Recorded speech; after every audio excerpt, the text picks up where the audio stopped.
maka ngoto bogomo, ngotongake bogo lan sanggomo. Nyoyo jodopo, tujuan apa toh kita kok sampai ngotongake bogo lan sanggomo? Nyoyo jodopo artinya nyejo pepadang. Pepadangnya apa? Apakah pepadang mata kita atau penerangan di mata kita? Ya sama, supaya kita itu mengharap hati kita itu terang benderang, hati kita itu ikhlas melakukan sesuatu, hati kita itu nyaman dengan melakukan itu. Nah, semuanya adalah supaya kita itu selalu bersyukur pada hidup ini, supaya kita itu selalu menjaga mumpung nyawa masih di dalam raga, kita bimbinglah untuk melakukan hal-hal yang sekiranya itu dianggap baik. Itu adalah nyoyo jodopo, artinya nyejo pepadang. Nyejo artinya tuh mengharap, pepadang adalah terangnya hati. Nah, setelah nyoyo jodopo, nyejo pepadang, lawa sotodo. Setelah hati kita terang, maka tujuan kita kemana? Menuju ke pelawangane sedya. Apa pelawangane sedya? Dengan hati kita itu jernih, dengan hati kita itu suci. Sedya adalah niat. Dengan kita melakukan dharma baik, maka tidak kira-kira atau moga-moga lagi, pasti apa yang kita inginkan, apa yang kita cita-citakan itu akan terwujud.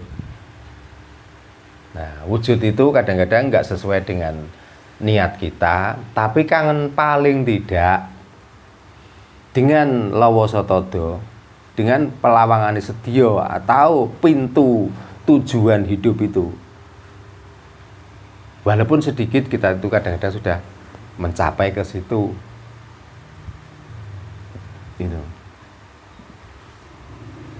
Nah, kenapa kok manusia itu harus mencari pelawangan sedya? Ya karena manusia adalah mempunyai koroconoho. Apa koroconoho? Setiap manusia hidup kabeh duweni rencana atau karono rencana. Itu. Jadi setiap manusia itu mempunyai cita-cita. Nah, cita-citanya apa? Ya cita-citanya sama.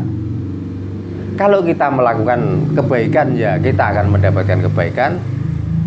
Dikala kita sudah melakukan kebaikan, yang diharapkan setelah mati semuanya masuk surga. Yaitu karono cono nih. Krono rencana.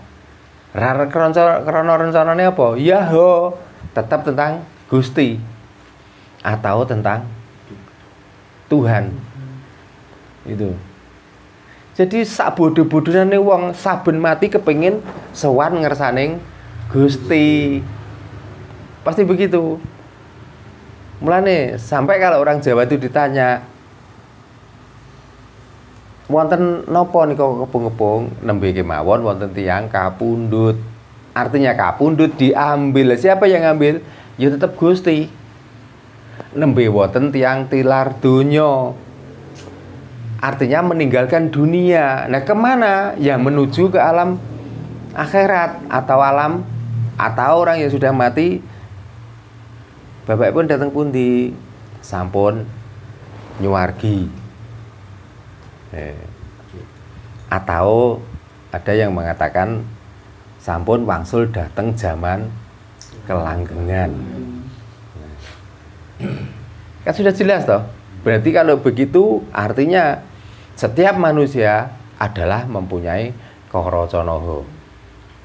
Karena rencana temuju kemana? Ya ke ketuhanan itu. Ya. Ini saya ulang. Loh, bukannya saya nggak punya bahan. Ya, karena kelihatannya masih, ya terutama pemirsa, ya, kadang-kadang masih menanyakan tentang itu terus. Maka pahamilah hal yang 8 ini. Apa itu? Hono coroko, doto sawala, podo jaya, mogo bodongo, yaitu 4. Lalu Ngotho Bogomo, Nyaya Jodhopo, Lawa Satada, Karacanaha, 4 lagi berarti 8. Makanya di Jawa itu di mana saja wali itu bukan 9. Wali itu adalah 8. Oke. Nah, kok bisa 9? Karena ada yang dinamakan Winaris atau Tinaris. Siapa dia? Dia adalah hakim daripada wali. Siapa dia? Dinamakan wali afdal bisa, dinamakan wali kutub bisa, dinamakan siapa saja bisa, yaitu adalah Kanjeng Sunan Kalijogo. Muda orangnya, dan dia tidak pernah berpakaian maupun berperilaku meninggalkan tatanan terhadap Jawa, bukan. Masih berpegang teguh pada budaya dan tatanan Jawa. Nah, makanya dinamakan Wali Wolu Songo Tinaris Sedoso Guru. Gitu. Nah, itu mengambil falsafah dari mana? Ya falsafah dari hidup kita itu sendiri.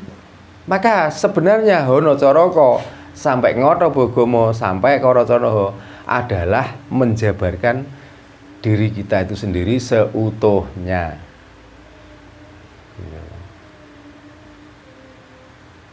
Makanya kalau sudah kita tuh paham tentang Hono Coroko dan Caroko Walik,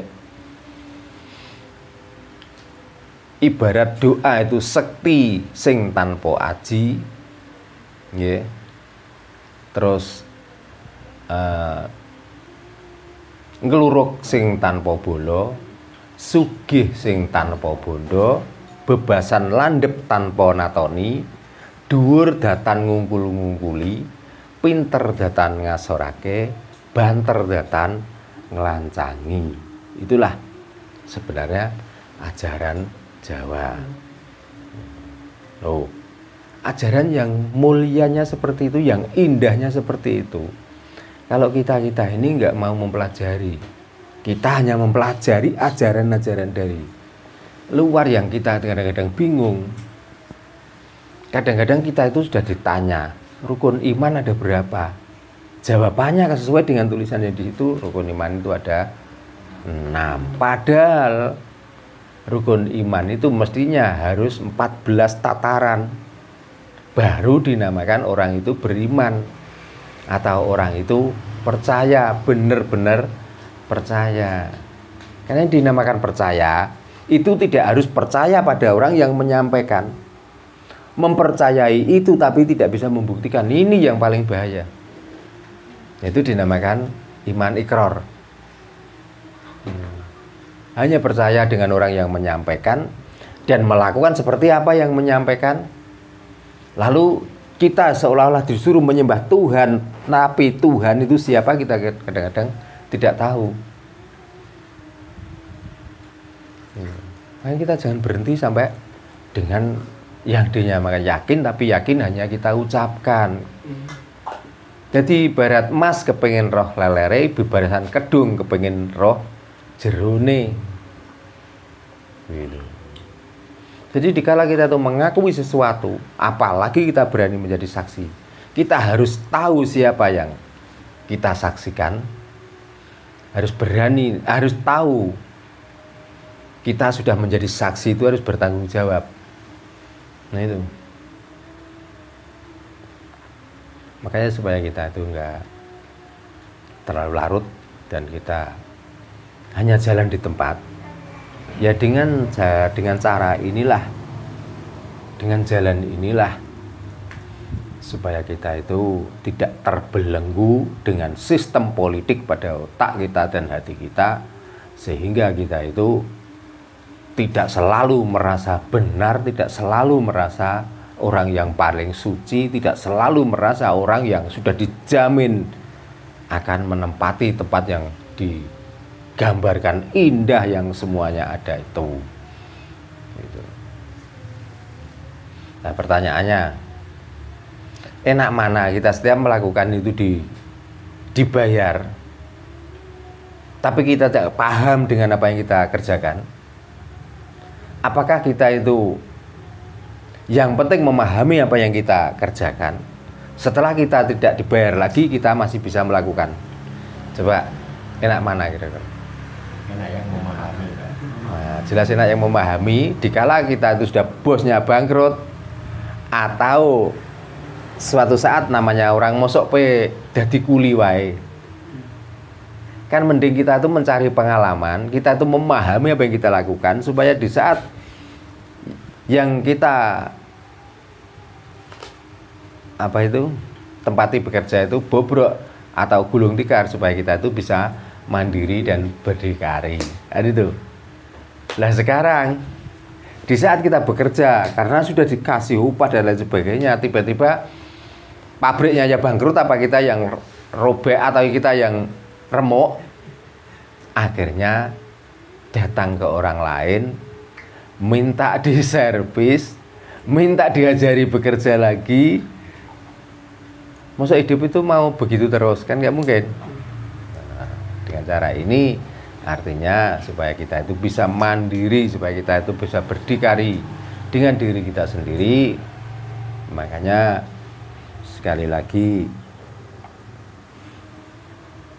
walaupun sudah sering saya sampaikan, Gusti itu tidak pernah minta apa-apa.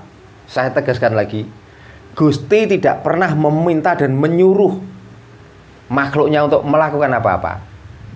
Hanya satu yang diminta oleh Gusti, melakukan ngabdi atau menjadi tugas hidupnya itu sendiri, supaya bisa menyempurnakan hidupnya dan supaya tahu tentang hidup dan tahu tentang yang menghidupi, supaya kita selalu mengabdi dan selalu menyembah. Hanya itu. Tapi Gusti tidak minta diabdi, tidak minta dikauloni, dan Gusti tidak pernah minta disembah. Itu tentang ajaran dari Kapitan Jawa. Kita mau menyembah, kita mau ritual, itu kita mau apa, itu adalah kita sendiri yang menghendaki. Makanya jangan pernah menyalahkan Gusti.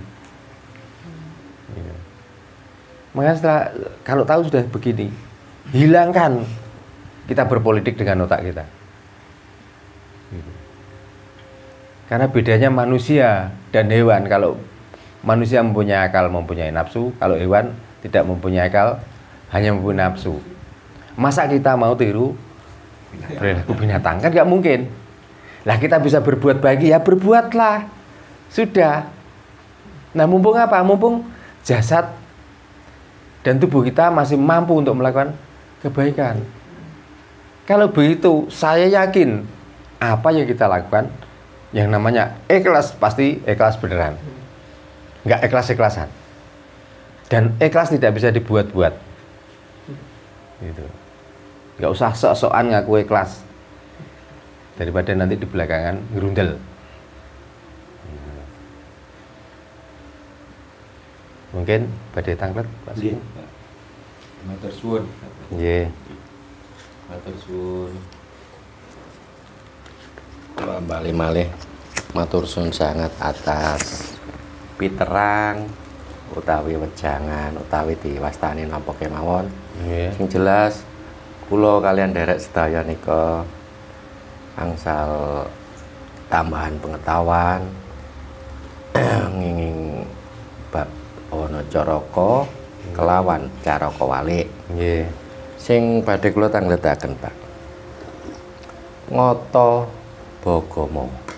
Dadi menika ature Pak Darokala wau ngotongno bogo lan sanggama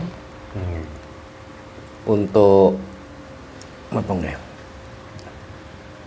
Katakanlah untuk menyucikan hati, karena kita sebagai manusia biasa itu punya cita-cita. Yeah. Nah, sing kula tangletaken ngotongno bogo lan sanggama niku wonten itung-itungane, wonten kedah berapa kali napa tah setiap saat menawi siap ngoten Pak. Namung ngoten Pak, matur suwun. Nggih, niki pertanyaan sing bagus soal ini nggih dereng kula ungkap tuntas nggih. Nggih. Sing dimaksud ngotongake bogo lan sanggama, artinya tidak ada larangan makan dan tidak ada larangan syahwat atau hubungan. Dia dalam arti ngotongake karo ngesatake benten, Pak. Oh, nggih, Pak. Ngotongake artinya mengurangi. Selain dimaksud ngotongake bogo, kita mengurangi makan. Itu makan itu artinya luas, Pak. Oke. Kadang-kadang gini aja. Kita tuh sudah mempunyai sepetak tanah, katakan. Nggih. Tapi kalau orang yang tidak bisa ngoto bogomo, dengan luas yang dia dimiliki, kadang-kadang dia itu masih ngiri dengan milik tetangga loh, Pak. Iso-iso mangan galeng. Nggih. Nah, ini adalah salah satu supaya kita tuh ngotongake bogo gimana? Ya termasuk kita tuh nggak usah ngiri atau kepengen memiliki milik orang lain itu yang dimaksud ngotongake bogo. Nggih. Pangan. Jadi pangan itu artinya bukan makanan ini, Pak. Nggih. Gitu. Jadi luas artinya. Artinya kita itu apa yang kita miliki kita syukuri. Nggih. Nggak usah kita tuh milik atau kita itu ngiri dengan milik orang lain. Itu yang dinamakan ngotongake bogo. Nah, untuk mengaplikasikan itu, kebanyakan orang itu lalu tidak makan dan tidak minum. Supaya apa? Supaya nafsu kita itu juga nggak terlalu angkara murka. Nafsu kita supaya tidak terlalu apa nggih? Bahasanya sekarang itu arogan.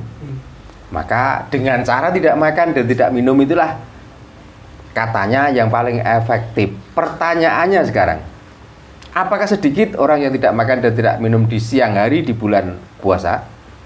Banyak, Pak. Banyak. Tapi kelakuannya, Balas dendam. perilakunya, Balas dendam setelah maghrib. apakah mencerminkan bahwa orang itu sudah melakukan puasa? Dereng, Pak. Nah, kan itu dimasukkan. Yang dimaksud ngotongake bogo lan sanggomo. Itu tadi baru ngotongake bogo, Pak. Apalagi sanggomo, Pak. Nggih. Sanggomo itu seolah-olah kita mengurangilah hubungan dengan istri. Begitu. Tapi diperbanyak di luar. Nah, di saat kita mempunyai uang banyak, kita sahabat dengan orang lain, apalagi kalau ada yang dibeli malah kita itu hambur-hamburan. Itu yang dinamakan ngoto bogomo. Nah, itu semua kita itu disuruh untuk ngerem. Nggih. Jadi artinya ngotongake bogolan sanggomo di dalam bulan puasa bukan berarti kita tidak boleh makan dan tidak boleh minum. Tapi dengan tidak makan dan tidak minum itulah cara mungkin efektif untuk meredam nafsu atau amarah kita. Gitu. Makanya orang-orang dulu bukan puasa, tapi mending menjauh dari lingkungan dunia yang serba makan, serba minum, serba syahwat, akhirnya menyendirilah di gunung. Itu namanya upawasa. Upawasa. Nah, karena apa? Tidak ada ukuran seberapa tahu kita tidak makan, terus jam berapa tahu kita tidak makan, dan sampai jam berapa kita makan. Nggak ada ukuran seperti itu, Pak. Nggih. Di saat kita mampu, mau 3 hari 3 malam nggak makan nggak minum, ya monggo. Kita mau 40 hari nggak makan nggak minum, ya monggo. Wong memang itu cara untuk ngotongake bogolan sanggomo. Jadi kita tidak tertekan oleh waktu, nggak begitu. Dan sekarang itu yang kita puasa itu waktu, Pak, ternyata. Di saat jam sekian nggak makan dan jam sekian makan. Tapi aplikasi dari itu semua kita nggak malah tentram, kita nggak malah reda, malah kita itu seolah-olah balas dendam dengan tidak makan dari waktu yang ditentukan itu. Nah, ini ajaran Jawa nggak seperti itu loh, Pak. Ajaran lain silahkan monggo, tapi ajaran Jawa tidak pernah mengajarkan itu. Maka kita harus berpedoman pada ngoto bogomo. Nah, niku jawabannya Pak Sugeng. Matur suwun sangat, Pak.